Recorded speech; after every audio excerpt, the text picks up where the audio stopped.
Every team on the grid enjoys making grand declarations about how they'll improve annually and contend for championships in the future, but very few are actually able to follow through on such claims. Aston Martin may have a chance despite having a new driver, a new factory on the way, and a brand new car for 2023. Thanks to the technical director, we now know that there will be a ton of modifications for 2023 after they make big improvements in 2022. Want to know about the new variations? Stay tuned with us till the end of this video. So in this video, let's take a look at Aston Martin's plans for 2023 to see how close they are to capturing the championship. Let's get started.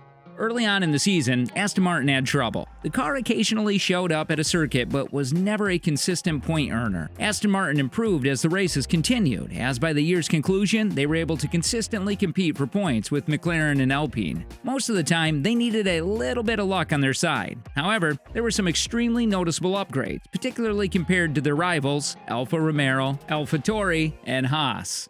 Some of that improvement might have been attributed to the mid-season's regulation changes, with ground effect aerodynamics entering the grid at the beginning of the year and the cars now generating a significant amount of downforce from air traveling below the bodywork, which represents a significant improvement over the previous generations. The new age of Formula One officially began. As a result, the majority of the cars experienced porpoising negative effects, endangering their drivers and wasting valuable lap time. The FIA eventually stepped in, with a technical directive to shield the drivers from the worst consequences of porpoising by limiting the number of vertical oscillations a car can have every lap. The ride height of the cars had to be increased as a result, according to Dan Fallows, technical director of Aston Martin, and that had an impact on their potential performance. The new floor regulations are not an enormous change in reality, but they have made a reasonable dent in terms of the downforce that the cars are able to produce, Fallows told the media on the tour of their new factory. He continued saying that, as a result, they've had to work hard to try to make up for that gap. It's hard to say whether some teams will be more successful than others, but for them, it was the downforce impact of a fair amount. The FIA is certainly looking for the same thing that they are, and is that it'll aid in reducing everyone's aerodynamic oscillations, something they are undoubtedly eager to do. Dan might assert that his team's performance will be significantly impacted by 15mm rise in floor edge height for 2023. They did a fantastic job of handling the rules change mid-season. The technical directive, or 2039, was introduced at the same time as the competitive advancement, by employing sensors in the automobile to make sure that no car was bouncing at a level that was risky for the drivers. This regulation amendment addressed porpoising for 2022. According to technical director Tom McAuliffe, the TD had little impact on Aston Martin's performance. I think for us, the TD may have affected some of the other teams, but that didn't really have an impact on our operating the car, he told the media. We actually bought quite large floor updates to several events. Obviously, Singapore was the final one, but we had one in Paul Ricard as well as Silverstone.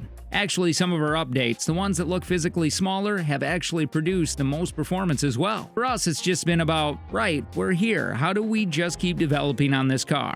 The ability to continue developing throughout the season and produce successful outcomes is the mark of a title-challenging F1 squad. Aston Martin was able to consistently keep up with or outpace the rate of advancement of those around them. They were able to locate exploration avenues, and they had a group of engineers who could make use of those avenues. Their clever rear wing is the ideal illustration of this. To accomplish this, however, you must be able to connect the work done in the wind tunnel and simulations to the actual world. Aston Martin did a fantastic job with this. The parts they bought from the wind tunnel to the track have actually mostly all accomplished what they were intended to, according to him, which was to constantly increase performance while also allowing for a larger operating window for the vehicle. The cost cap is ultimately a very important factor. The car we currently have in the wind tunnel for 2023 is considerably different from the one they currently have. This explains why they'll be able to get better throughout 2022. Thanks to some outstanding modeling methods, 2023 will be very significant. They may make significant changes to the car with the knowledge that the simulated benefits will be reflected on the track, even though they won't get an opportunity to test the new car until the preseason practice at the end of February in Bahrain. Mercedes failed at something for the majority of 2022. Rest for more information on the team's lessons learned and whether there will be significant changes to the design concept for the upcoming season. McAuliffe laughed.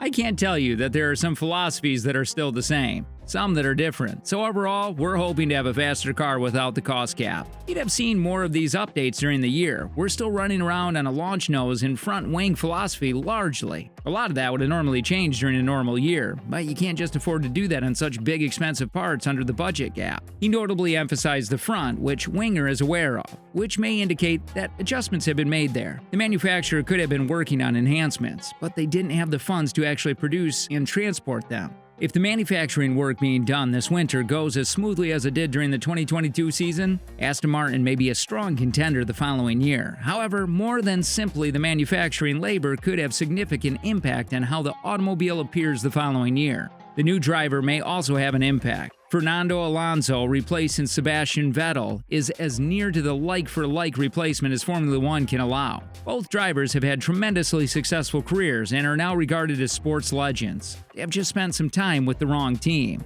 They will differ in how they communicate with the engineers and how their individual taste in automobile design will influence how the 2023 Aston Martin appears. Fernando Alonso's debut for Aston Martin was extremely impressive, according to team owner Mike Krack. The 41-year-old two-time champion spent a day of testing for Aston Martin in Abu Dhabi to get ready for his switch from Alpine for the beginning of next season. Krack noted that Alonso responded quickly, and the effectiveness of message transmission was really excellent.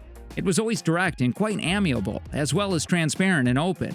Krack stated that he thought Aston Martin will change as a result of Alonso's drive and passion to win. Fernando always holds up this picture of this year's Mexican Grand Prix. This frustration in not having finished 7th because the car broke down. This is an example of dedication and motivation. So if you have someone with this passion and drive to win, it has an impact on the team. And we could clearly see that everybody was really happy to have this guy in the car last Tuesday. So he ignited maybe another spark from his passion and desire to win onto the team. Fantastic driving of Sebastian Vettel undoubtedly assisted Aston Martin in the season's advancement. However, the way he engaged with the squad will have changed, having known that his retirement was imminent. He cut a sad figure at times throughout the season, especially before he announced his retirement. He was obviously dissatisfied with the car and his professional situation. Do you believe he continued to provide the same degree of input after he turned in his letter of resignation? It might be challenging to maintain motivation when you know you're leaving a job because there'll be no compensation for working hard to improve your firm in the future. Do you believe Seb had the same emotion?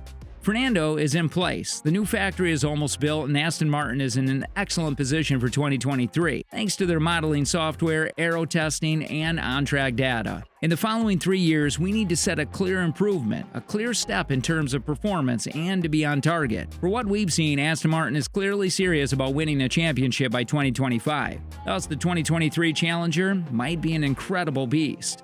Whatever the significant alterations in the car are, they will undoubtedly help them move up the field. Do you believe Aston Martin can contend with the top 3 next year? Let us know in the comment section below. And if you enjoyed this video, make sure to like, share, and subscribe to our channel. And don't forget to hit the notification bell icon for more updates from our channel. Thanks for watching.